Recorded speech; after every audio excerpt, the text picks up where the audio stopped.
ओम शांति। 20 जुलाई 2026 प्रातः मुरली बाप दादा मधुबन। बाबा कहते, मीठे बच्चे, बेगर से प्रिंस बनने का आधार पवित्रता है। पवित्र बनने से ही पवित्र दुनिया की राजाई मिलती है। प्रश्न, इस पाठशाला का कौन सा पाठ तुम्हें मनुष्य से देवता बना देता है? उत्तर, तुम इस पाठशाला में रोज यही पाठ पढ़ते हो कि हम शरीर नहीं आत्मा है। आत्म अभिमानी बनने से ही तुम मनुष्य से देवता, नर से नारायण बन जाते हो। इस समय सब मनुष्य मात्र पुजारी अर्थात पतित देह अभिमानी है। इसीलिए पतित पावन बाप को पुकारते रहते हैं। गीत छोड़ भी दे आकाश सिंहासन। ओम शांति। बच्चे जानते हैं कि यह ओम शांति किसने कहा? कौन से बच्चे? आत्माएं जानती हैं कि ओम शांति किसकी आत्मा ने कहा? परम पिता परमात्मा ने कहा। बच्चे जानते हैं मनुष्य की आत्मा ने नहीं कहा, यह परम पिता परमात्मा शिव ने कहा। वह सभी का बाप ऊंचे ते ऊंचा है। अब गीत में सुना, भारत पर बहुत माया का परछाया पड़ा हुआ है। बहुत पतित बन गए हैं। इसीलिए पुकारते हैं कि हे पतित पावन, फिर से आओ पावन बनाने। आत्मा ही बुलाती है अपने बाप को, जिसको भगवान कहते हैं। कहते हैं वही पतित पावन है, एक की ही महिमा होती है। वह है सभी आत्माओं का बेहद का बाप। यहाँ सब पतित बन गए हैं, तब पुकारते हैं हे परमपिता परमात्मा। वही ज्ञान का सागर भी है, पतित पावन भी है। वह पिता भी है तो शिक्षक भी है, क्योंकि ज्ञान सागर भी है। वर्ल्ड अथॉरिटी भी है। सभी वेदों शास्त्रों ग्रंथों को जानने वाला भी है। उनको कहते ही है नॉलेजफुल। तो इस समय सब पारलौकिक बाप को पुकारते हैं, क्योंकि सभी दुखी है। कहते हैं गॉड फादर, उनका नाम भी चाहिए ना। उनका नाम गाया हुआ है शिव बाबा। वही उच्च ते उच्च ज्ञान का सागर, सुख का सागर, शांति का सागर है। यह मनुष्य की आत्मा अपने बाप की महिमा करती है। उच्च ते उच्च आत्मा किसकी है? परमपिता परमात्मा की। वह है परम। पतित मनुष्य उनको याद करते हैं। सतयुग में जब पावन भारत था, देवी देवताओं का राज्य था, तो कोई पतित नहीं था। यह है तमो प्रधान दुनिया, अर्थात दुनिया में जो मनुष्य रहते हैं सब पाप आत्माएं हैं। यही भारत पावन था, यही भारत पतित हो गया है। यहाँ कलयुग में सब पतित है। तुम जानते हो, ज्ञान का सागर पतित पावन परम पिता परमात्मा परम धाम से आकर हमको ब्रह्मा द्वारा पढ़ाते हैं। जरूर उनको शरीर तो चाहिए ना। यह बातें कोई शास्त्रों में नहीं है। ज्ञान का सागर जो अथॉरिटी है वही सब कुछ जानते हैं। भारत में चित्र भी दिखाते हैं। विष्णु की नाभि से ब्रह्मा निकला।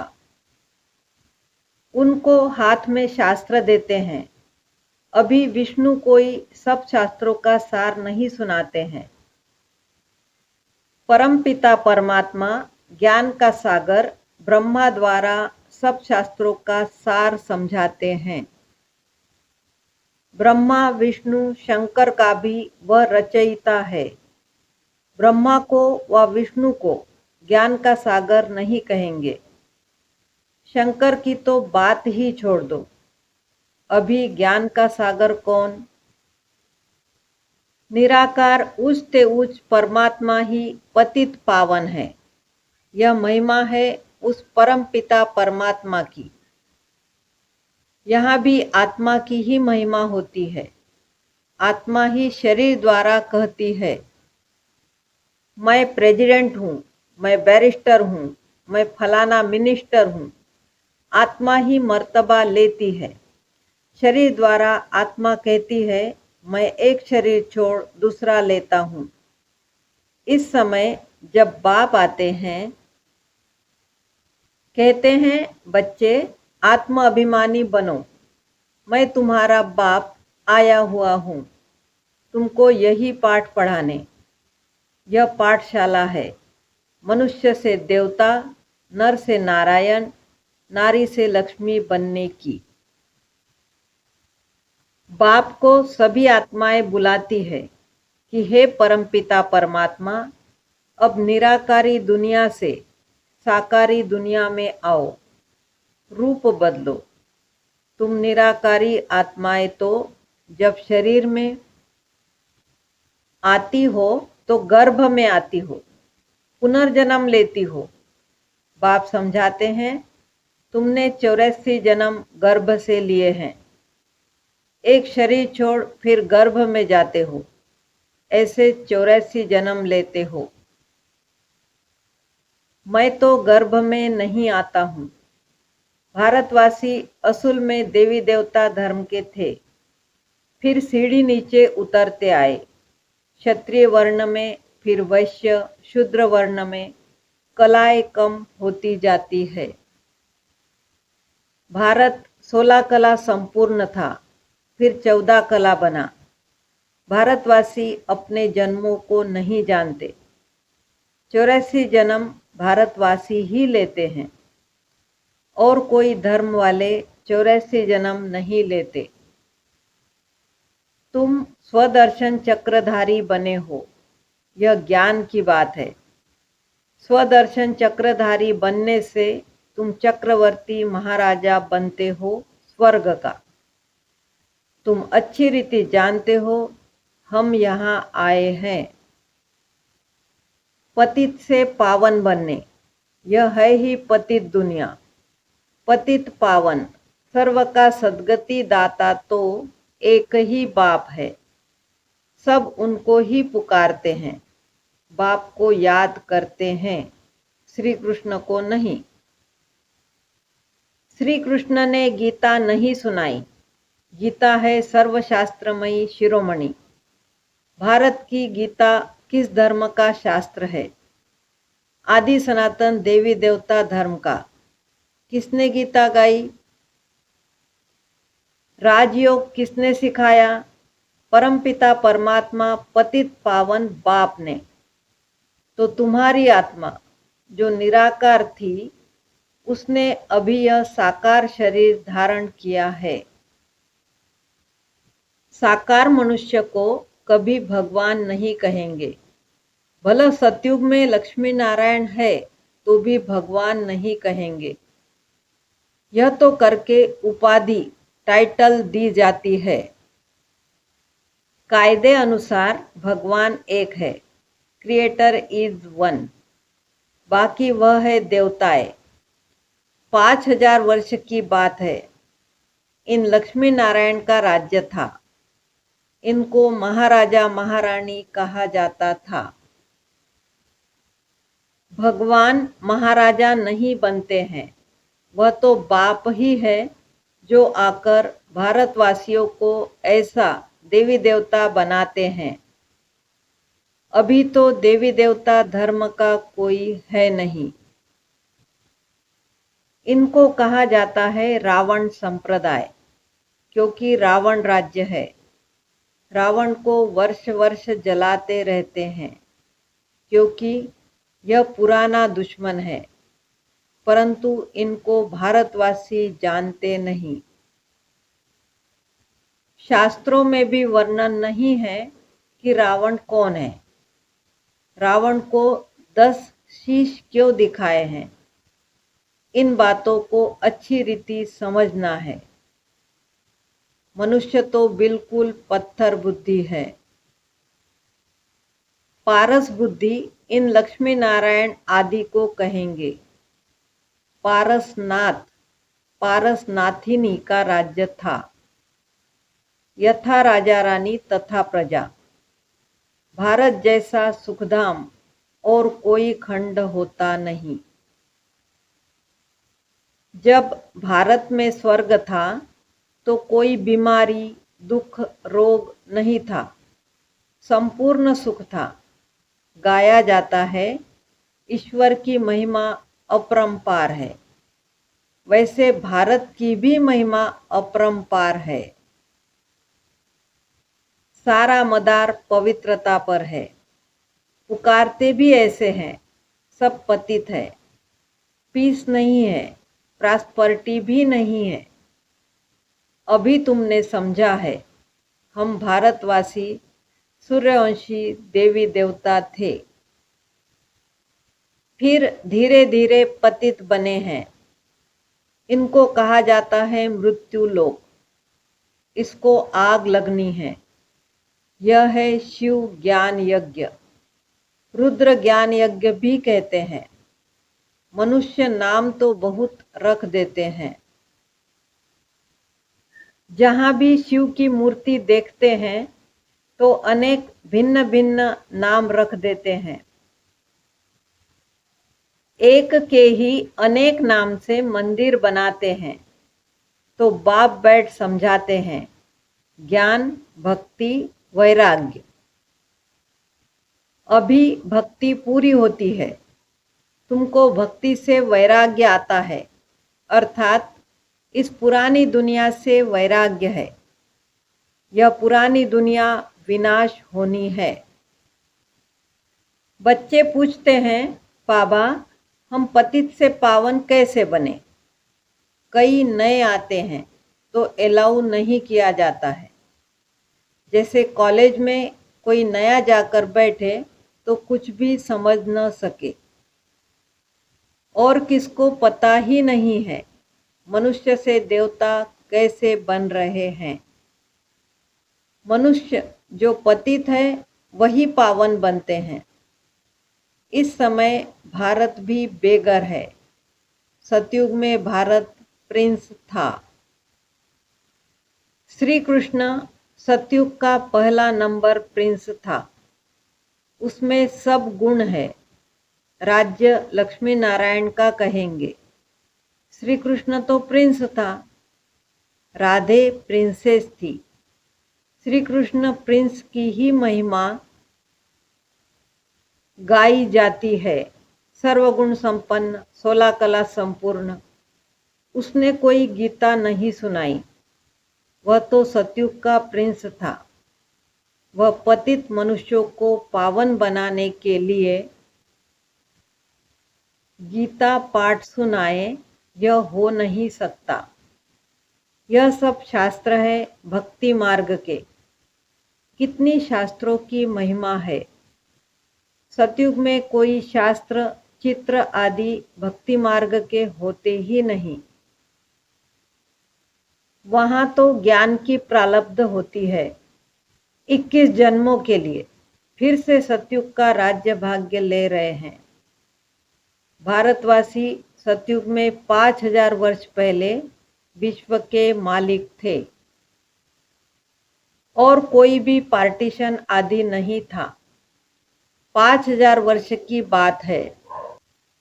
अभी कलयुग का अंत है ना, विनाश सामने खड़ा है। भगवान ने यह ज्ञान यज्ञ रचा है। पतित कलयुग को पावन सतयुग बनाने तो जरूर पतित दुनिया का विनाश होगा। गाया भी हुआ है, ब्रह्मा द्वारा आदि सनातन देवी देवता धर्म की स्थापना। सो अब शिव बाबा ब्रह्मा द्वारा करा रहे हैं। तुम अभी मनुष्य से देवता बन रहे हो। गाते भी है, परमपिता परमात्मा ब्रह्मा द्वारा स्थापना कराते हैं। वह तो हुआ प्रजापिता। उनकी सब औलाद है। बरोबर ब्रह्मा द्वारा ही स्वर्ग की स्थापना हुई थी। आज से 5000 वर्ष पहले भी मैं संगम पर आया था। तुमको यह राजयोग सिखाने। श्री कृष्ण नहीं, मैं आया था। श्री कृष्ण पतित दुनिया में आ नहीं सकता, बाप ही आते हैं। वही सर्व का सद्गति दाता है।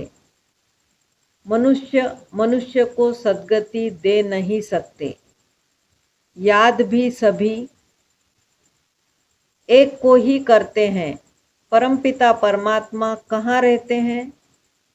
तुम बच्चे जानते हो, परम धाम में रहते हैं। वह है ब्रह्म महतत्व। वहाँ आत्माएं पवित्र जैसे महात्माएं हैं।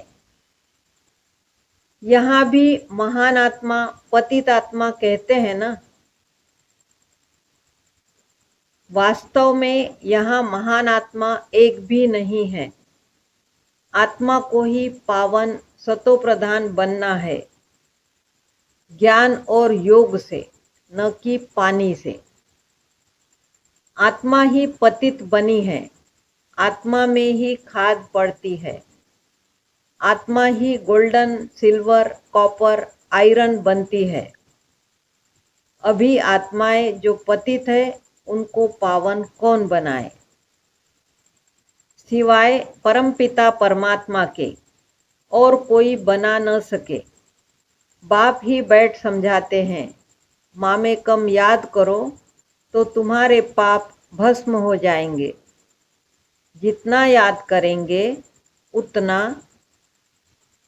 पतित से पावन बनेंगे। मेहनत इसमें है, ज्ञान तो सारा बुद्धि में है। यह चक्र कैसे फिरता है? हम 84 जन्म कैसे लेते हैं? सतयुग में कितना समय राज्य चलता है? फिर रावण कैसे आता है?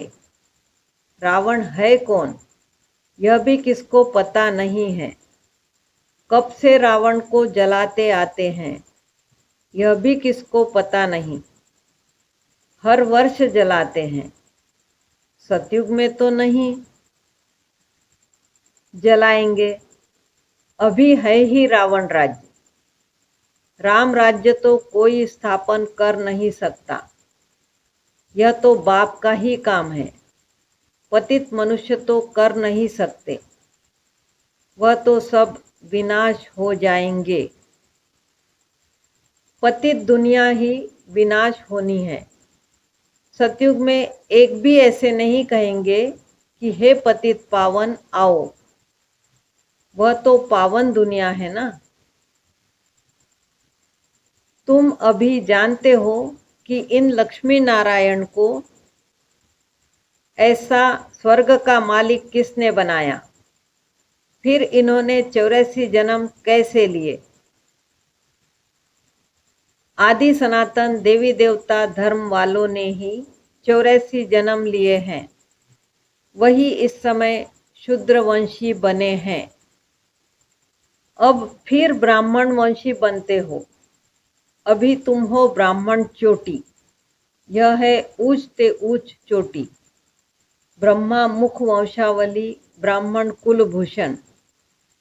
अभी तुम शिव बाबा के बच्चे भी हो, पोत्रे पोत्रिया भी हो। शिववंशी, फिर ब्रह्मा कुमार कुमारिया हो। वर्षा मिलता है दादे से। बाप कहते हैं, मुझे निरंतर याद करो, पावन बनो, तो तुम मेरे पास मुक्ति धाम में आ जाएंगे। इन बातों को समझेंगे वही जिन्होंने कल्प पहले समझा है। वह तो हजारों है। कोई पूछते हैं कितने बीके हैं? बोलो हजारों की अंदाज में है। इस दैवी झाड़ की वृद्धि होती जाती है। अब फिर से सैपलिंग लग रहा है आदि सनातन देवी देवता धर्म का, क्योंकि देवता धर्म है नहीं। सब अपने को हिंदू कहलाते रहते हैं और धर्मों में कन्वर्ट हो गए हैं।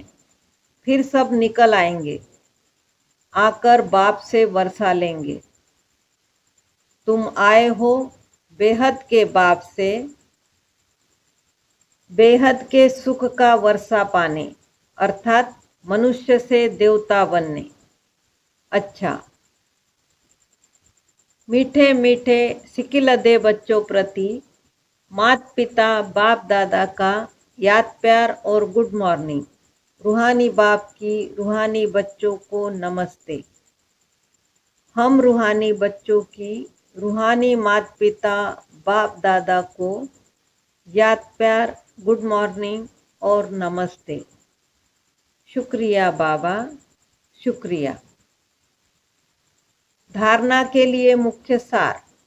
पतित से पावन बनने के लिए ज्ञान और योग में मजबूत होना है। आत्मा में जो खाद पड़ी है उसे याद की मेहनत से निकालना है। हम ब्रह्मा मुख वंशावली ब्राह्मण चोटी है। इस नशे में रहना है। ब्राह्मण ही वर्षे के अधिकारी है, क्योंकि शिव बाबा के पोत्रे हैं। वरदान। अपनी पावरफुल वृत्ति द्वारा पतित वायुमंडल को परिवर्तन करने वाले मास्टर पतित पावनी भव। कैसा भी वायुमंडल हो, लेकिन स्वयं की शक्तिशाली वृत्ति वायुमंडल को बदल सकती है। वायुमंडल विकारी हो, लेकिन स्वयं की वृत्ति निर्विकारी हो। जो पतितों को पावन बनाने वाले हैं, वो पतित वायुमंडल के वशीभूत नहीं हो सकते। मास्टर पतित पावनी बन स्वयं की पावरफुल वृत्ति से अपवित्र व कमजोरी का वायुमंडल मिटाओ। उसका वर्णन कर वायुमंडल नहीं बनाओ। कमजोर व पतित वायुमंडल का वर्णन करना भी पाप है। स्लोगन। अब धरनी में परमात्मा पहचान का बीज डालो तो प्रत्यक्षता होगी। ये अव्यक्त इशारे। ज्वाला स्वरूप स्थिति में रह शक्तिशाली याद का अनुभव करो। योग माना शांति की शक्ति। यह शांति की शक्ति बहुत सहज स्व को और दूसरों को परिवर्तन करती है। इससे व्यक्ति भी बदल जाएंगे तो प्रकृति भी बदल जाएगी। व्यक्तियों को तो मुख का कोर्स करा लेते हो, लेकिन प्रकृति को बदलने के लिए शांति की शक्ति अर्थात योग बल ही चाहिए। योग में जब और सब संकल्प शांत हो जाते हैं, एक ही संकल्प रहता, बाप और मैं। इसी को ही पावरफुल योग कहते हैं। बाप के मिलन की अनुभूति के सिवाय और सब संकल्प समा जाए, तब कहेंगे ज्वाला रूप की याद, जिससे परिवर्तन होता है। ओम शांति।